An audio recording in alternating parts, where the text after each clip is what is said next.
مرد 36 ساله ساکن شهر استرافشن که پیش به ماده 244 قسم دوم کودکس جنایتی جمهوری تاجیکستان با جرم دزدی سود شده بود، حالا بر اساس قسم دوم ماده 248 به غارتگری عیبدار می شود. خود دستگیر شده برای شرح قضیه دسترس نیست، ولی مرکز مطبوعات وزارت کارهای داخلی تاجیکستان 7 نوامبر سال 2023 خبر داد که گمان بر شونده شب 1 نوامبر سال 2023 تخمینا ساعت 00:30 دقیقه در محله 34 شهر خوجند در حالت مستی با مرد 34 ساله ساکن شهر خوجند که او نیز در حالت مستی قرار داشت و خورده جنگ و جنجال کرده است.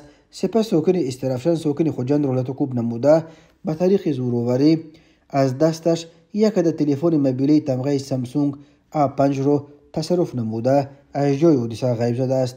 وزارت کارهای داخلی گفت در رابطه با این حادثه پرونده جنایتی شروع شده، تفتیشات ادامه دارد. به ساکن استرافشن بر اساس قسم دوم ماده 246 کودکس جنایتی تاجیکستان همچون جزا برای غارتگری از 5 تا 10 سال زندان تهدید می‌کند. سالهای اخیر جنایت‌های سنگین چون غارتگری و رازنی در تاجیکستان رو به افزایش آورده است. بنا به امور رسمی وزارت کارهای داخلی تاجیکستان سال 2022 در جمهوری 138 حالت غارتگری و 38 حالت رازنی ثبت شده بود. در نیمه اول سال 2023 در تاجیکستان 5 حالت رازنی و 61 حالت غارتگری آشکار کرده شدند.